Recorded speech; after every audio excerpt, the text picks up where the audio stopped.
Welcome back. Today, this conversation promises to be enlightening, fun, but most of all, jam-packed with some actionables. And I want you to tune in. This is a conversation that if you're a woman, it is incredibly important for us to come together and not only support an incredible young lady who is doing some phenomenal work, but also to bring awareness to a topic that all of us have to, in one moment or another, be able to navigate through. Welcome to Casa De Confidence, a podcast for you. You'll hear some incredible women and some awesome, cool dudes going confidently in the direction of their dreams and living in the purpose of their heart. You're our host, Julie DeLucca-Collins, and you are our sidekick. # handsome hot husband. That again. And the producer of the show. That I am. I am an author, speaker, coach, dreamer, and most of all, we help people go in the direction of their dreams and support them on their purpose. So pull up a chair, grab a drink, and make yourself at home because our casa is your casa.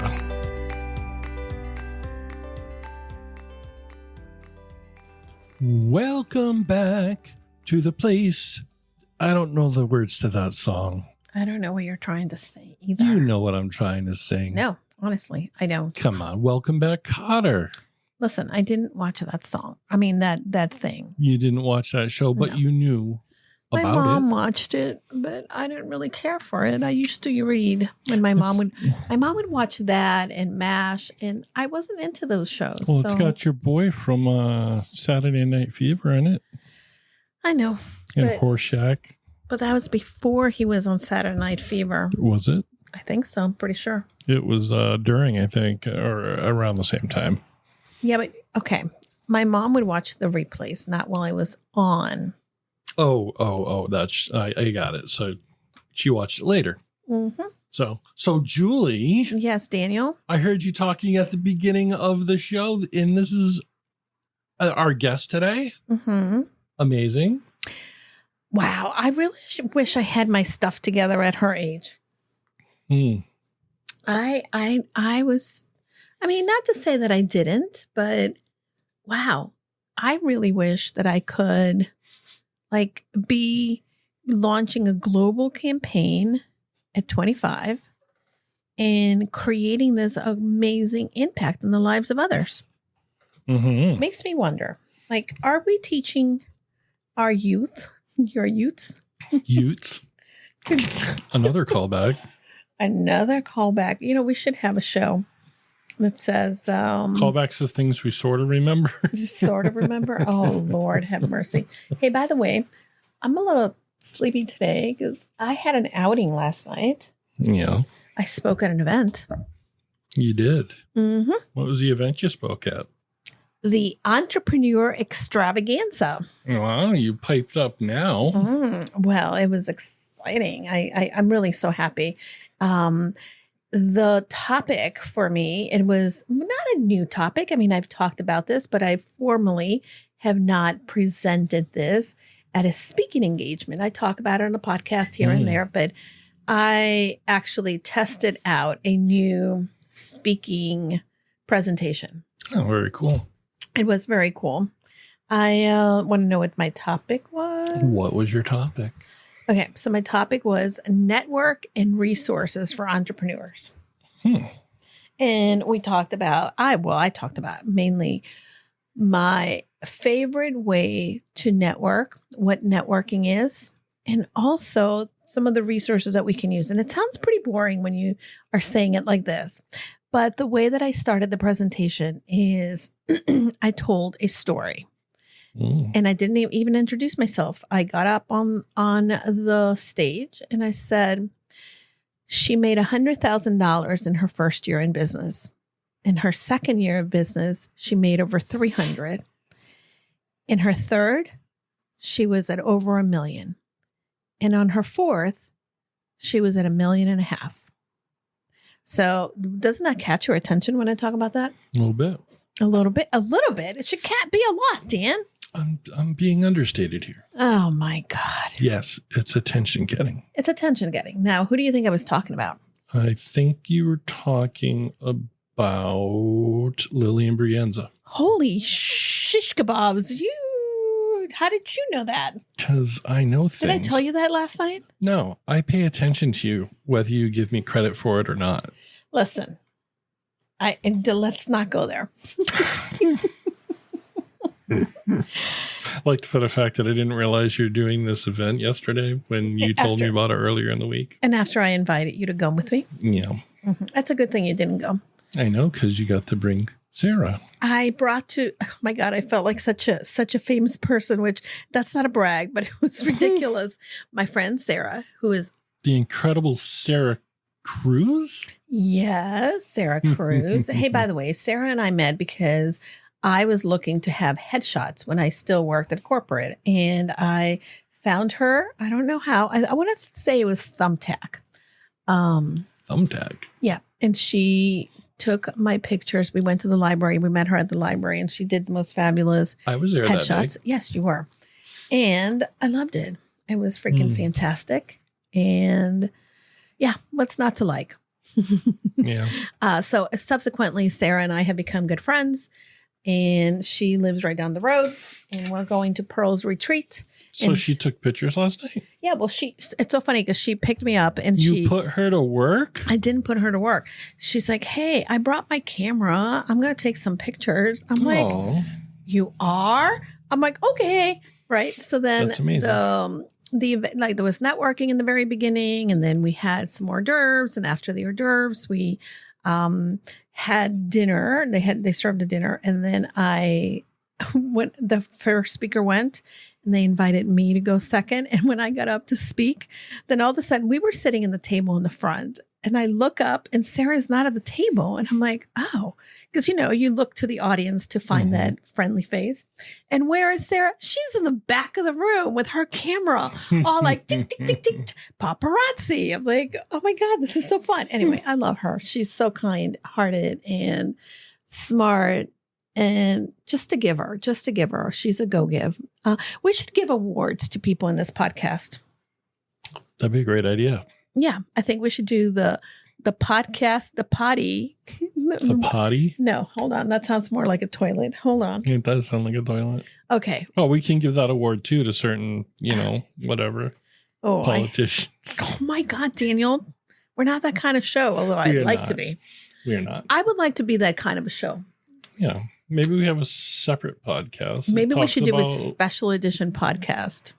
So it speaks about, current issues and stuff like that. Well, there's one of us that's more prepared than others. Yes, me. Oh my God. Absolutely not. Did you watch the DNC? Did I watch the DNC? What do you think? I did. I got another question. What? Did you watch the RNC? I did watch the RNC. Thank you very much.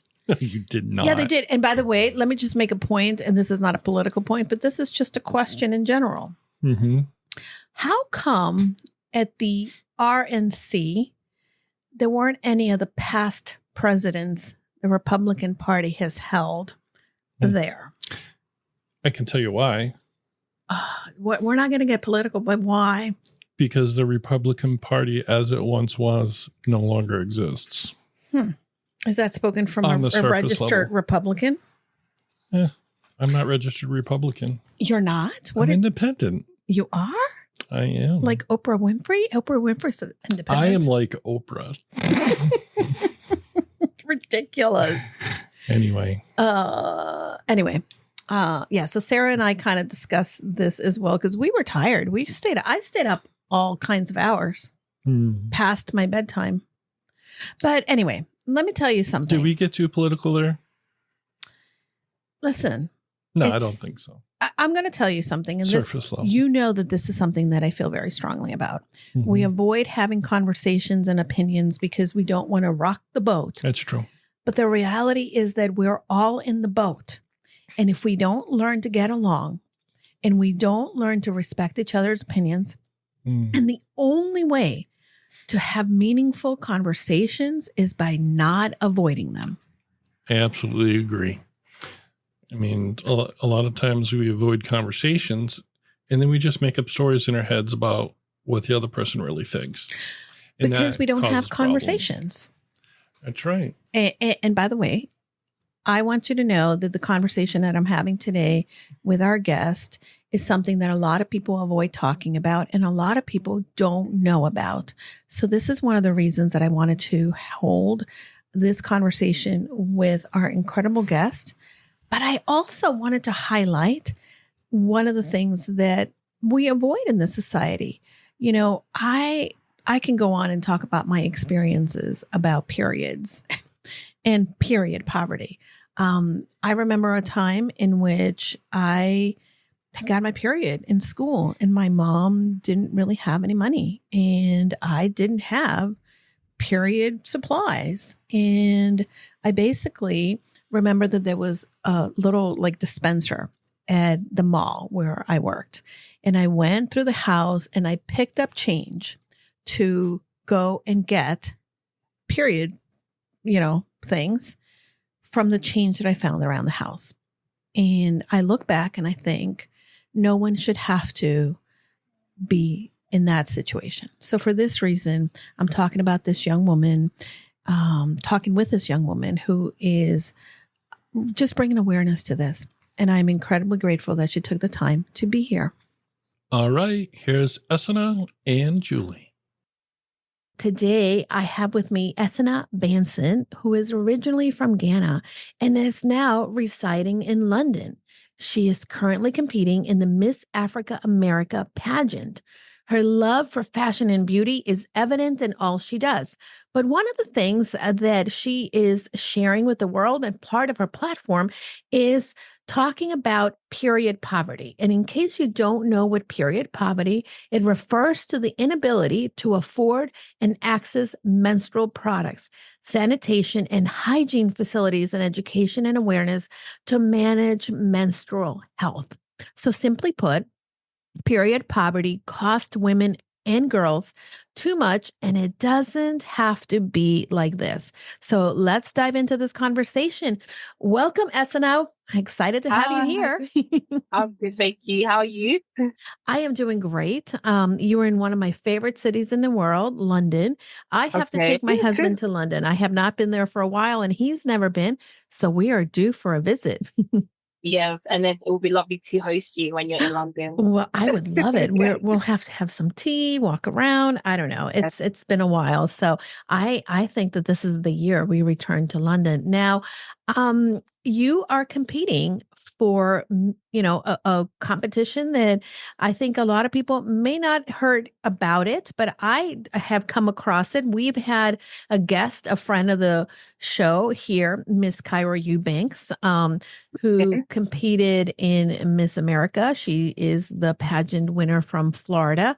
But again, a lot of people may not be really familiar with the pageant world. So I would love for you to tell us a little bit about your story. How did you get started in this? And how long have you been in London? So I've been living in London. I was born in London, and then I moved to Ghana when I was like 1 or 2.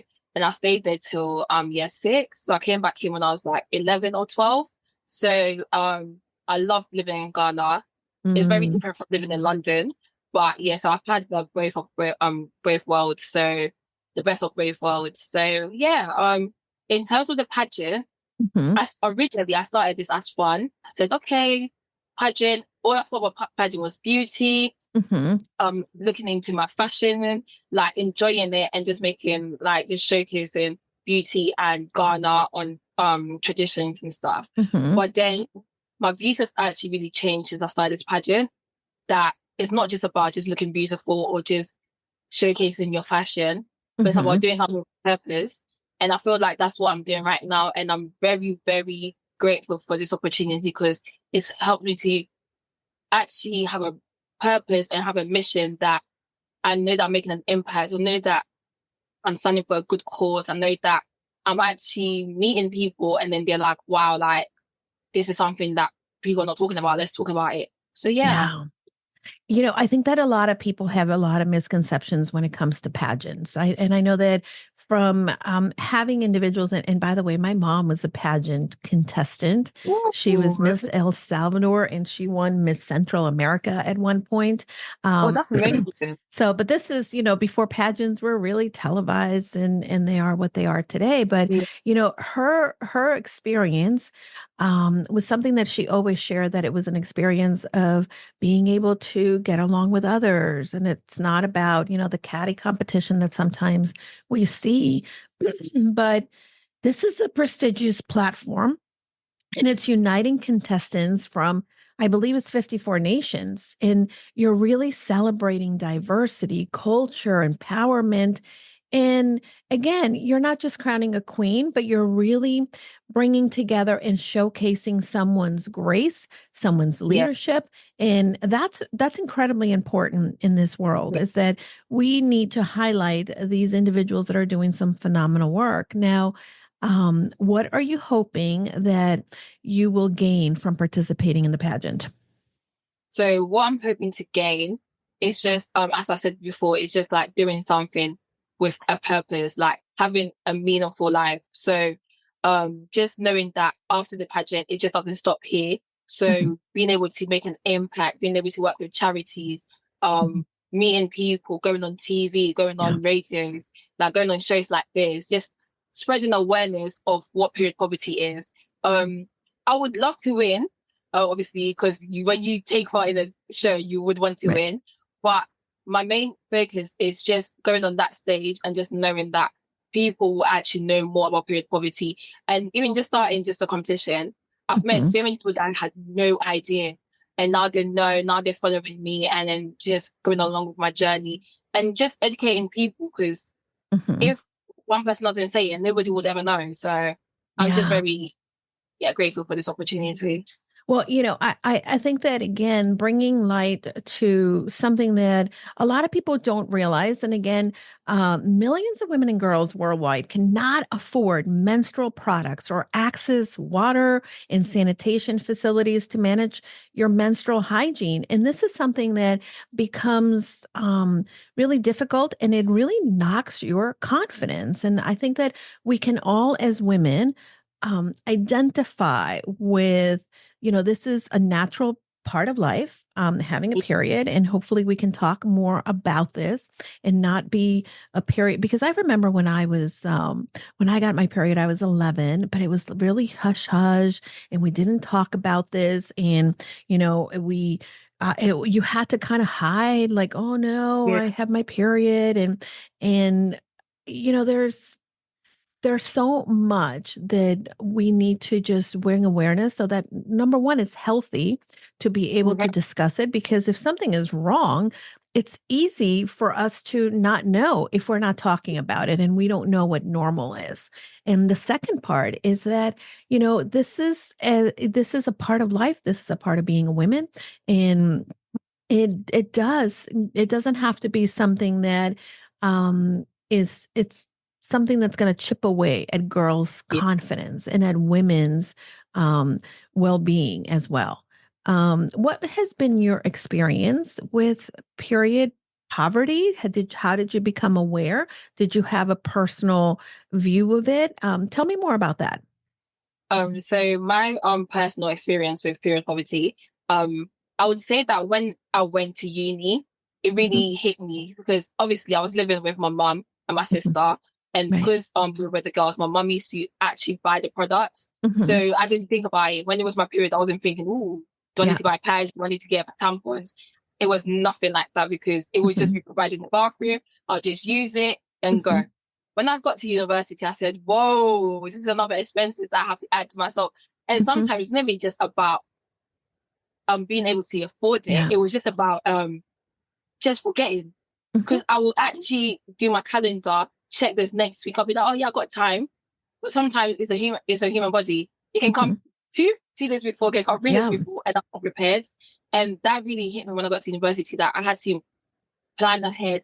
I had to buy them in bulk, save it, and then also keep on track with my calendar, which a lot of people don't do. And even to this day, even though I'm 26 now, sometimes my body shocks me and come a week before and I'm not prepared, and I will have to literally do the tissue trick go to the store and go and buy one, which is actually very crazy. But apart from that, in terms of the actual like not being able to afford it, I haven't had a personal experience with that.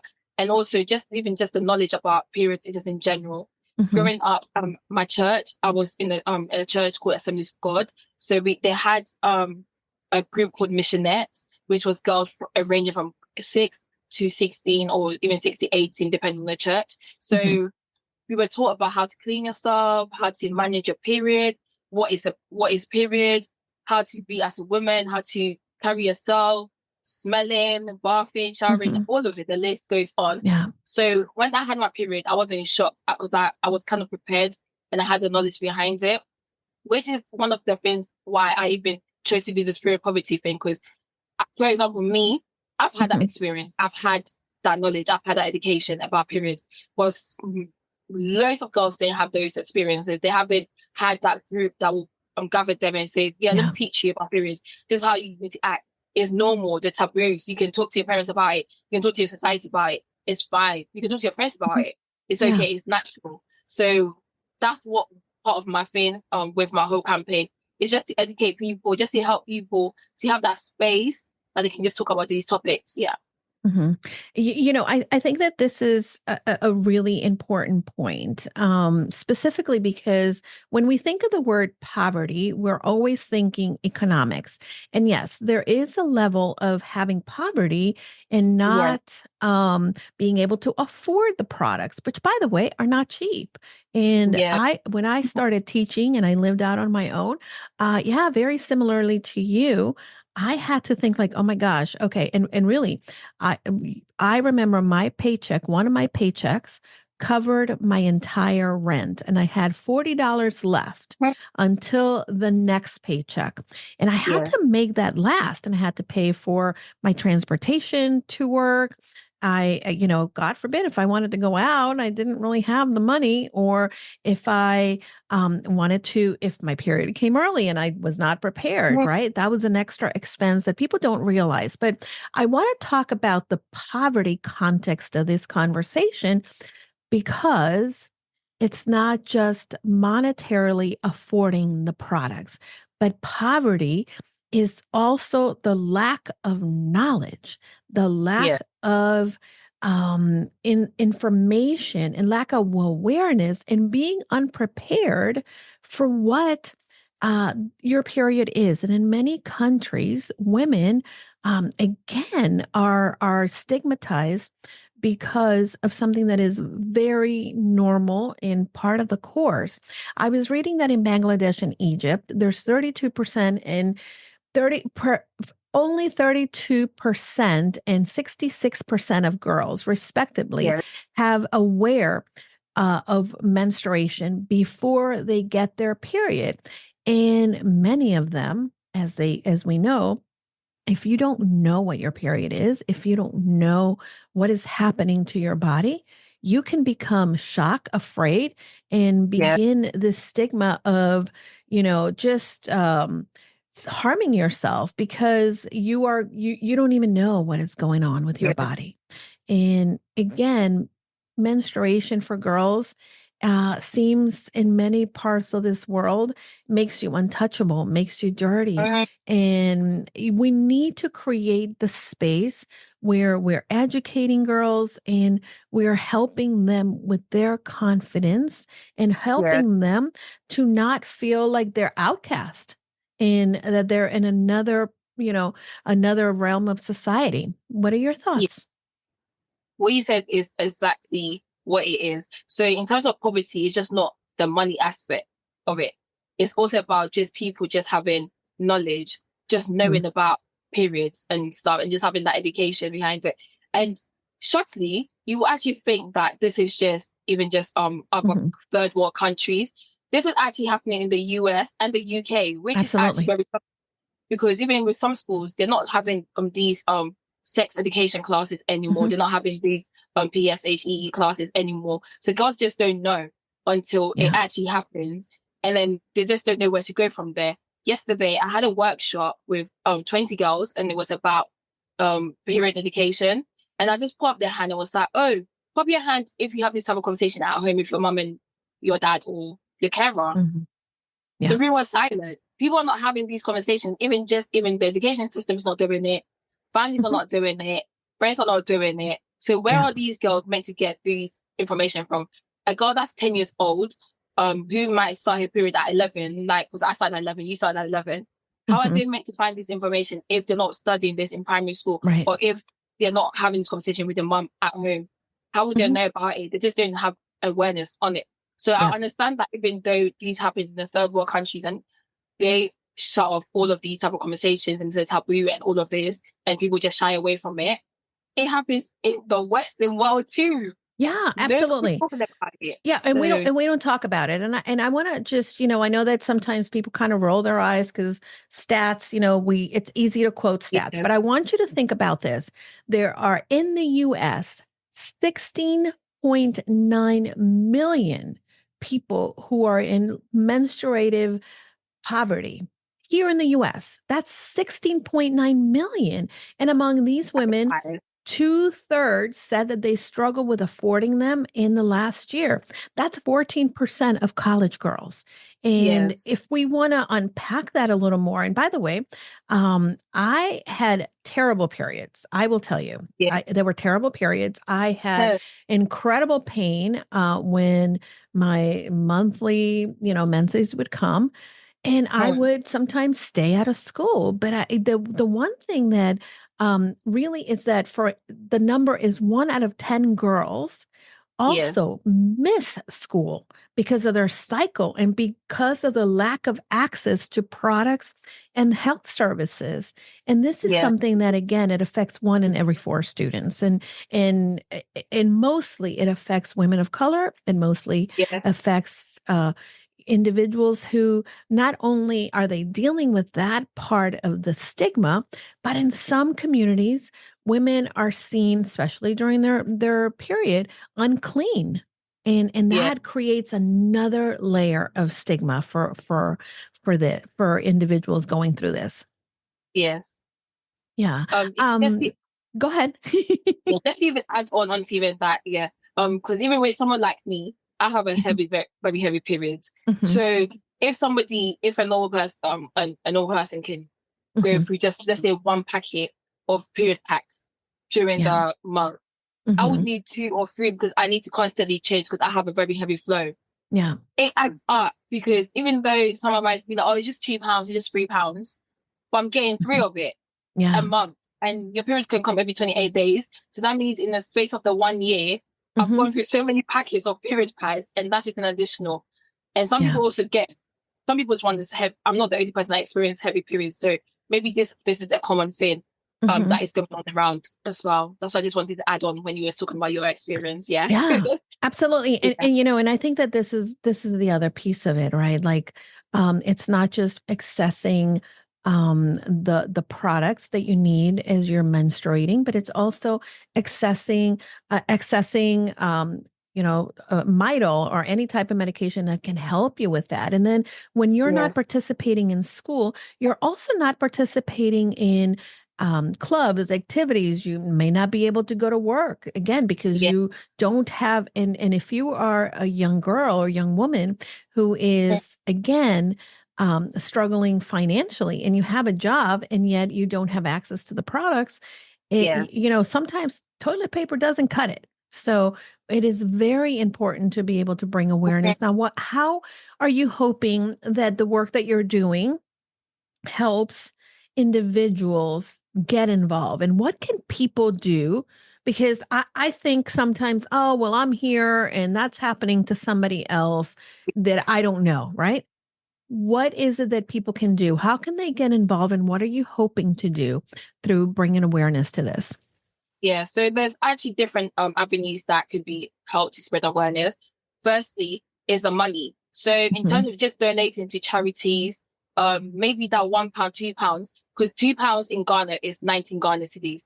That can get somebody 3 packs or 4 packs of period products. So just donating money to charities. Also just involving with following accounts on Instagram, resharing these posts, just having those conversations, and also like just going to workshops talking about it, just spreading awareness. So in terms of even just with me with the competition, I have to say the competition just doesn't end there. I've been having live conversation on Instagram every Wednesdays, just with different guests, talking about different type of things, just around period, just educating people, letting people join. I remember the last 2 weeks, when I had my live chat, a lot of male were joining, and they were like, "Oh, no, it's time for us to dip out. This is girls' conversation." I was like, "No, guys, let's all stay. This is just not conversation for girls." Yeah. I think that's where one of the issue is just leaving it just based on girls. Girls, this is your issue to solve. No, men should be talking about this. Men should be aware about this before they get married, before they have children, and all of this. They should just be aware about this. Just going around in society and just having that awareness and just being educated about it really, really helps, because it helps to spread awareness. It just helps to help educate people. When people are educated about the topic, it helps also spread an awareness. So that's one other ways I'm also doing this. And I'm also just hosting classes, trying to connect with other organizations, trying to get sponsorships, and trying to just work together so that we can just spread these awareness. Of course, it's going to be hard for one person to do it alone. That's why I'm trying to get our people involved. So even just having today with you here, it's an amazing opportunity, because thousands of people are going to be watching this, and thousands of people are going to be educated and be like, "Oh, period poverty, I didn't know about this," and then they'll get to know. So that is some of the ways that I'm going about this and trying to spread awareness. Yeah. Yes. I'm so happy that this is something that you're bringing awareness to. And that we're going to be airing this episode before your competition. But one of the things that I wanted to kind of bring into the discussion, and because I think that this is really important, I saw something of course, we're all on TikTok, we're all in this social media world, and currently in the U.S. we are undergoing an election. We are, discussing a lot of different things of national security, of health. But one of the things that has come up is that the current candidate for vice president, Tim Walz, is being called Tampon Tim. And it is meant to be a derogatory nickname because he signed into legislation as the governor of Minnesota. He signed into legislation a law that requires all school districts to provide supplies to students who are menstruating. And the reality is that people think that this is a handout. People think that this is terrible, that when you are talking about periods, it automatically opens the floodgates for promiscuity and sexual activity, but yet it doesn't. And that's really been proven by so many different things. But the people and the pundits that, enjoy just having a large voice and enjoy just being able to, oh, this is terrible that he did that, have never really looked into the outcomes, have never really even talked or know anyone who is in that situation. Because number one, we don't talk about it. Even if they knew people, they're probably not talking about it. What are your thoughts on that? Do you think that more states or more schools should provide not only supplies, but also provide the education to help to reduce this period poverty? Yes. I'm very shocked that that's his nickname, because that's actually very it's just not cool. It's not cool at all. At all, because what he's doing is actually an amazing concept. So even with that, in the UK since 2019 or 2020, they've actually introduced having the NHS provide period products for people. So you can actually go to your local GP or your local doctors and ask them, "Oh, I'm struggling," and there was a keyword for it that you can speak to the receptionist if you don't want people to know about it. And then GP had a different one, so that you can be like, "Oh," and then they'll be okay, and then they'll go and bring it out to you, so that if you're just embarrassed about it, other people around would not know where it is, so that they can help you to provide those products. I feel that is very amazing. But shockingly, I had another social event, and then I went to speak as a guest about period poverty and stuff like that. And then I did actually ask the ladies, like, who's ever gone to the GP, or who knows about this thing that the GP is doing? Put up your hand. And no one actually knows about it. So I think that's what the issue is, because it's not being advertised. If the products are there and if this is what is going on, why don't people know about this? Why is there not posters? Why is this not adverts on TV? Why are people not talking about it? Because if this is going to be a thing that we are giving, we're helping these ladies, we're helping women, you come to us, we're trying to help you. It should be out in the open, and people should be able to actually receive their services. In terms of schools and businesses, I've seen a lot of businesses are starting to introduce it with the ladies' toilets. You can go in, or even shopping centres that you can go in and you can put in 50p, 20p, and also get these products. It will be, even though 50p and 20p is very low and obviously it's very affordable. What happens if I'm not carrying no coins around me? What happens if they have 20p on me or 50p on me? It needs to be something that the government needs to look into and be provided as a free service for people, because how inconvenient it is that you're outside, you're leaking, you need to go to the closest toilet, and you still need a pound, or you still need 50p to do that. What happens if you don't have that 50p on you? What happens if you don't have the £1 on you? £1 is basically like $120 or whatever.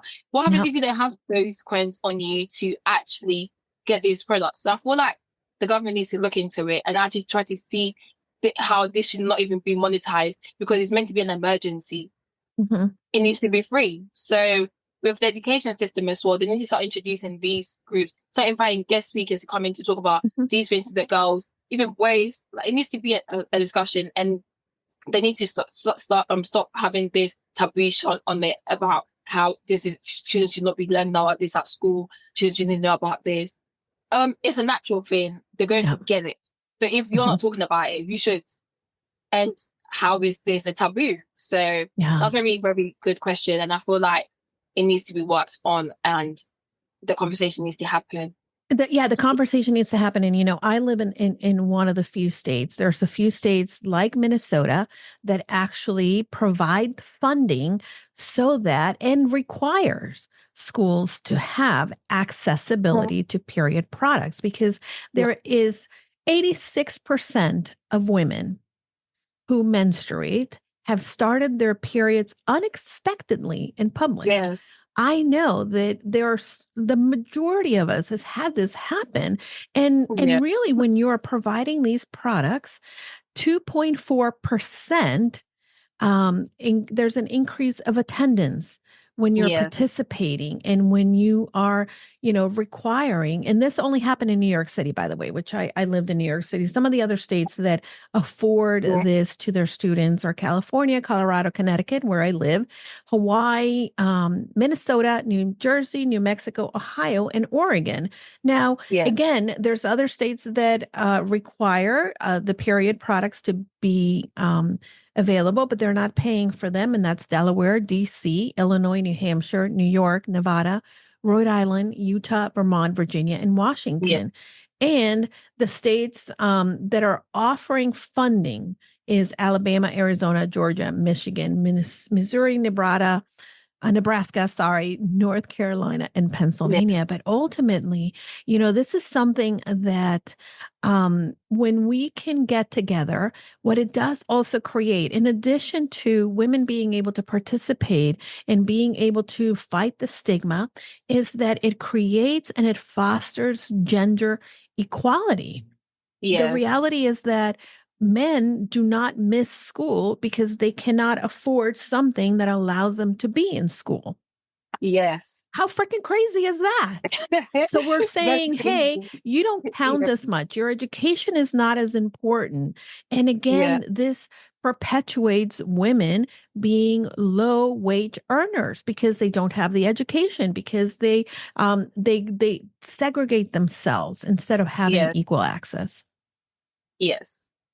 In terms of even that, I remember it was on the news that you can women can take some leave for their periods, so they can have like this paid leave when you're on the period. It came on the headlines. Everybody was like, "Whoa, yay!"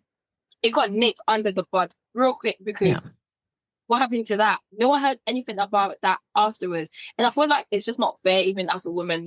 And even sometimes I've had some instances where I've actually called in my workplace and said, I can't come in today because I'm on my period, because my period pains are very, is very painful. Yeah. Your manager can't even take you serious. They feel like you're a liability because why are you coming off work for your period? If I called that, I said, oh, I'm sick from something else, that's okay. But when it's period, it just looks like, oh, just get over it. Yeah. You're going to be fine. Just come into work. Just take some paracetamol. Yep. Some of us need more than paracetamol to be on this period days, especially the first and second day. So this is something that people need to actually start talking about it and also doing something about it.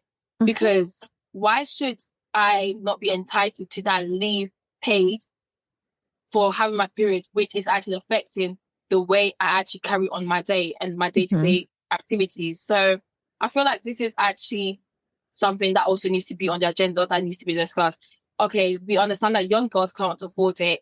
Some people don't have education. So what about the older women, or what about just the middle-aged women who are actually working, who are actually having their period? They can afford the products, they can afford, they find the education on it, but they actually can't go to work because of how severe or how painful the period is. What happens to them? What about them? What about that category? Yeah. Are we focusing our conversation on them too? So yeah. Yeah. I think that no matter where you are, right, there's so many different things that we can do to advocate. We can advocate with our elected officials. We can also advocate directly with the schools or create organizations like your church that created a program to be able to educate young girls and give them the tools. Because, I am a big proponent. Education is power. Knowledge is power. The more that we talk about things, the more that we can help somebody.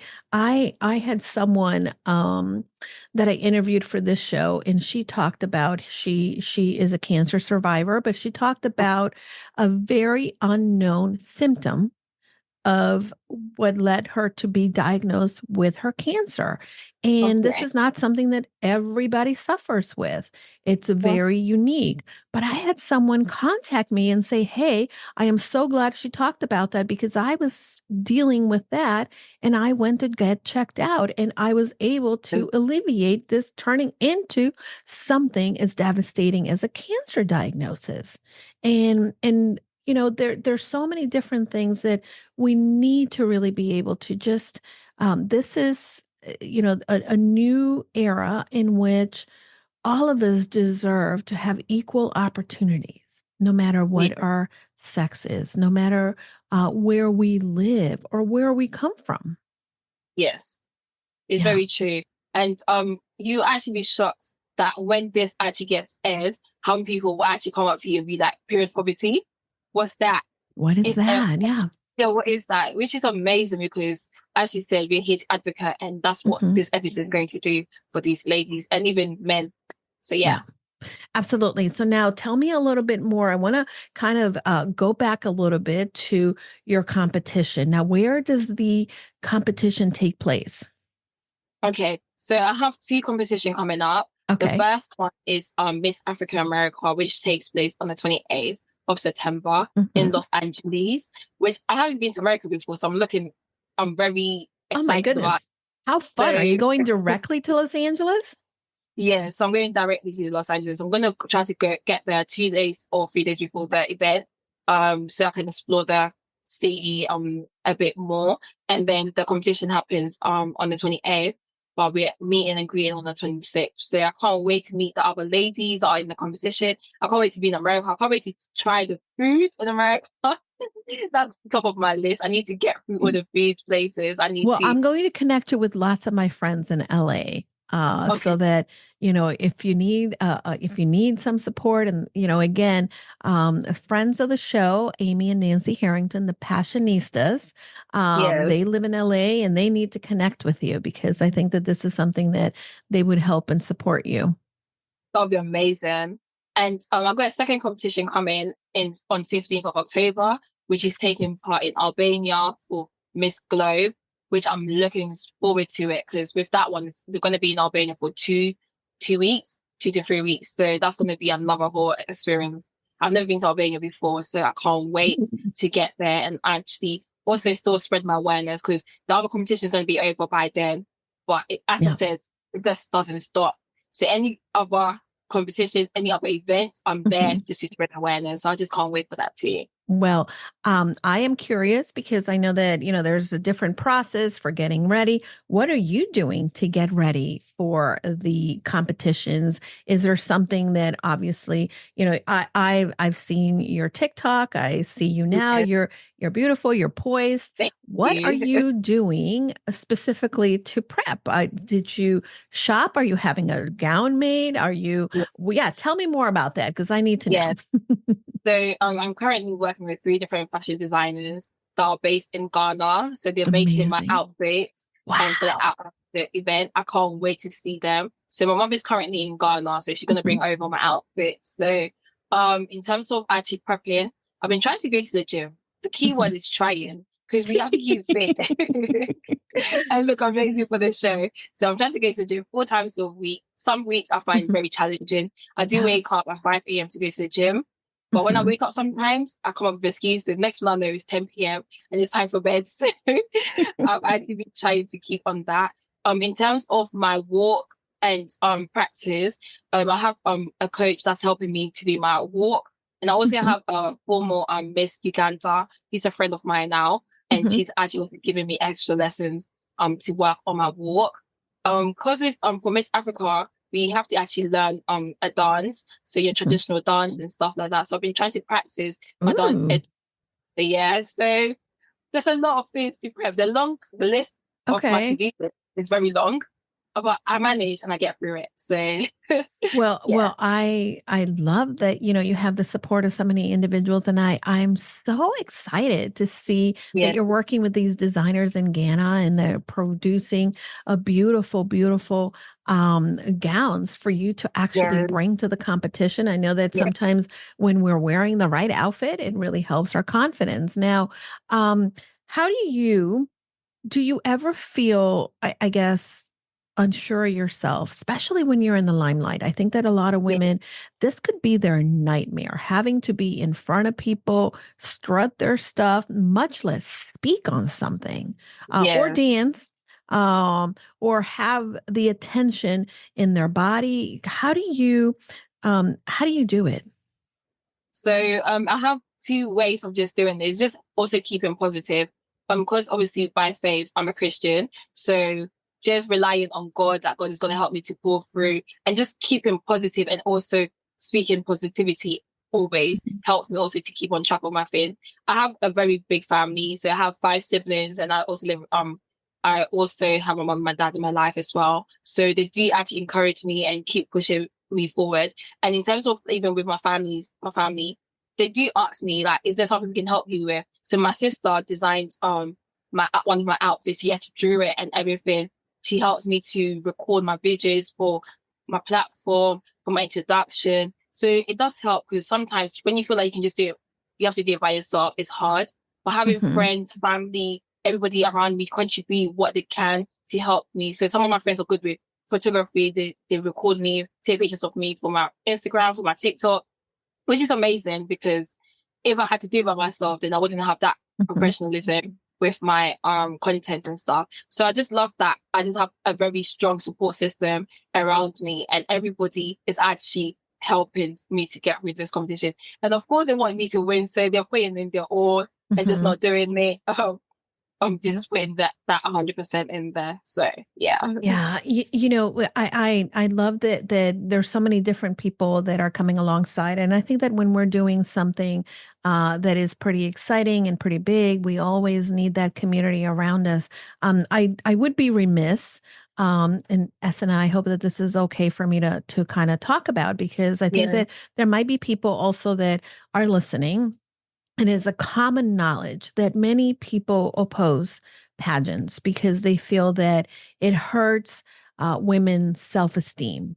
Yes. And, we're focusing too much on looks, on the outward. Now, I know that for me specifically, because I know people like you and people like Cairo and other amazing individuals who have competed, who are well poised and are bringing light to so many different platforms that maybe are not getting that awareness. I know that, there is that, but what do you say to the critics that are saying that maybe this is not something that we want to go ahead and perpetuate?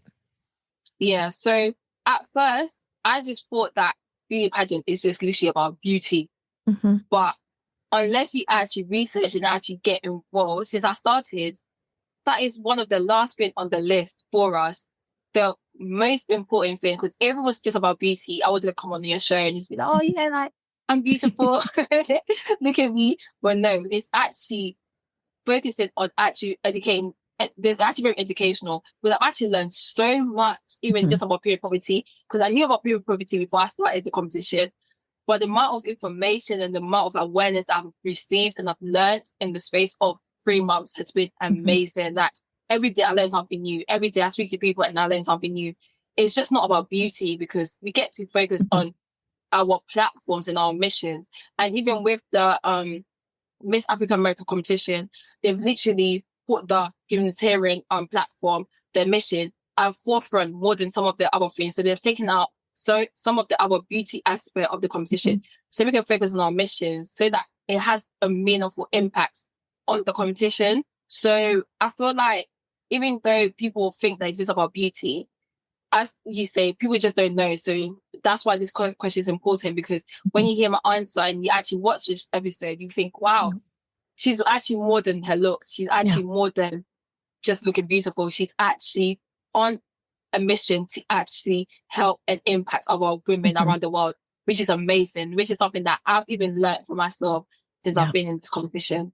Well, So, I'm incredibly proud of you, because I think that, we need to have representatives that are committed, because, by the way, you are putting yourself out there. You are making yourself vulnerable for people to kind of decide whether or not you are the one who will represent this title. But ultimately, I know that a lot of contestants suffer from anxiety, and they suffer from, that need to perform and be perfect, and that perfectionism. How do you work on yourself so that you are not struggling with anxiety, that you're not having to be so stressed out, and again, feel that you need to be perfect because of the public scrutiny?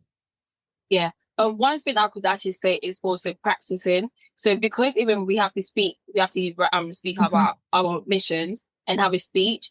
When you practice, you become better. So practice makes perfect. So when you practice and you're confident in what you're doing, that's one thing that happened even with me picking a topic to talk about.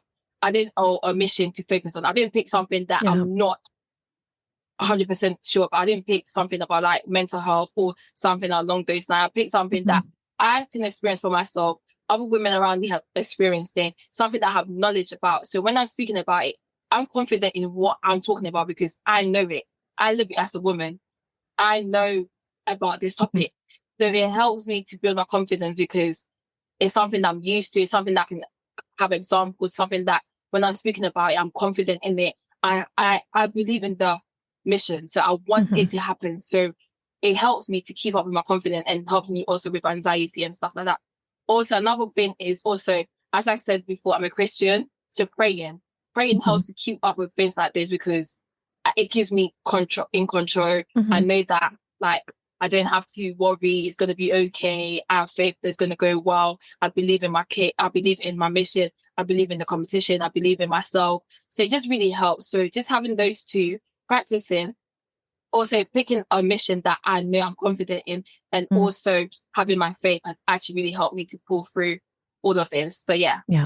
Amazing. And I have to say that, for the individuals that are listening and are thinking, well, what else is this providing young women? And I have to tell you that it does provide them a platform for personal growth, for skill development. They are practicing public speaking, time management, teamwork. They're also, again, building skills like resilience, self-confidence, and empowering individuals to really go after their goals. And who doesn't want to encourage women to do this, honestly? And I think that that's what we need to focus on. There's always going to be something that we can focus on the negative, but empowering self-worth of women. And again, it's not just the beauty part of it, but it's the whole person. So we need to continue to really focus on how there is empowerment when we are giving people, women, a platform to speak. Now, what will the winner of the pageant? Yes. What happens? What is the expectation for them? What does it mean to win? Tell me more about that. So as a winner, you become an ambassador for the brand. You also become an ambassador for your country. So what it means for me is just knowing that I'm here to represent Ghana just makes me feel great. That's why I want this title. I need to win this title because it brings my social issue, which is the period poverty, and also I can actually speak on the bigger platforms about it. Because with things like when you email people and you're like, oh yeah, I miss I miss this, they actually take you more serious, if I'm being honest, and then they would want to actually work with you. So in terms of like just winning the title, you become an ambassador for that social issue that's going on in your country. Not just alone in your country, just in Africa, because Africa, America, just looking at Africa just in general is just amazing. And just being the advocate or the speaker for these social issues is just amazing. So that's my favorite part about the actual prize and what the title entails. Yeah. And again, I think that we need to look at always what gift comes with anything. We yet need to be aware, obviously, of the downside, but I want to encourage individuals to look at this from a different perspective. It is, again, building confidence for the contestants. They're developing that self-esteem and self-confidence and setting an example. They're providing individuals with a platform so that we can bring awareness to things like period poverty, maybe domestic abuse, or so many different things that maybe someone wouldn't know that is an issue in somebody else's life. And if we change the life of at least one person, we are creating this beautiful ripple effect in the world. Yes. And I'm hoping that this individuals who are listening can know that. Now, how do we support you? What is next? Where do we follow you? Tell everybody where we can continue to follow your journey and support you in the process. Yes, how to support me is to follow my page on Instagram. That is my main page for advocating for period poverty. So my Instagram is I am Esena, which is my name, Esena. So when you follow me, you get to keep track of what I'm doing. I have so many events coming up. I have so many charity fundraising events coming as well. I have also I'm trying to start period education workshops. They can tag along, they can come along to also be involved. Another way to support me is that I'm currently raising money for a charity called Such a Time in Ghana. It's a school, it's a charity that is supporting a school in Ghana, which young girls are struggling to actually get the products. So I'm currently trying to raise £1,000. I'm at 600 right now. So I'm hoping to get that extra 400 by the end of the competition to give to this country. So we're going to have all the information in the show notes, and I want to encourage you, there's no too small of a donation. Every donation counts, and every effort that we do to put a little bit to help somebody else is worth doing. So, Esena, I am so proud of you. I'm so happy that you took the time to be here. I wish I was going to LA. Maybe, I don't know. Maybe I need to take a trip out there. But please make sure that you go and follow this incredible young woman, that you support her. And most importantly, look at the information on period poverty in your state.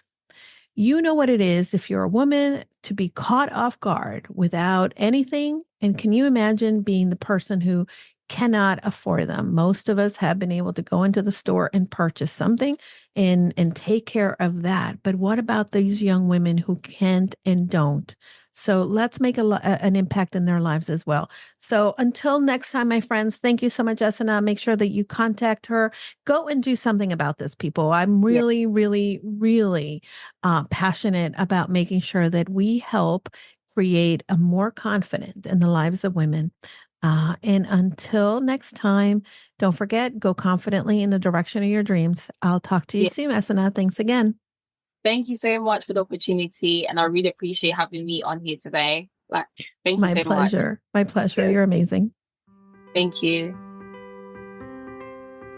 Thanks for listening to Casa De Confidence. We thank you for listening, and if you want more, go to casadeconfidencepod.com. Check Julie out on her socials as Julie DeLucca-Collins. And you can also check out her website at goconfidentlycoaching.com. Have a great week, and don't forget, go confidently in the direction of your dreams. Hi, everybody. I know that sometimes we get very lonely in this entrepreneur journey, and I want to invite you to join us into our limited time only Purposeful You Mastermind.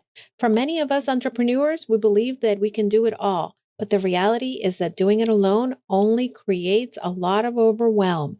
So join us at the Purposeful You Mastermind. You can find out more information by going to bit.ly/Julie's Mastermind. This is going to be the place where you are able to then unlock your full potential and achieve long-term success for your business, push you behind your current limits, expand your connections, discover new ideas, and implement them with confidence. You're going to get the support in all aspects and transforming you to the six-figure business you've been looking for. Pause and get off the hamster wheel if you've been spinning around. This is a time where you can get that support from like-minded entrepreneurs that are here to join you in your journey. Together, we can challenge the assumptions and land the speaking engagements and opportunities we want to grow our business and make an impact in the lives of people. See you then. Remember, you can find the mastermind at bit.ly, Julie's Mastermind.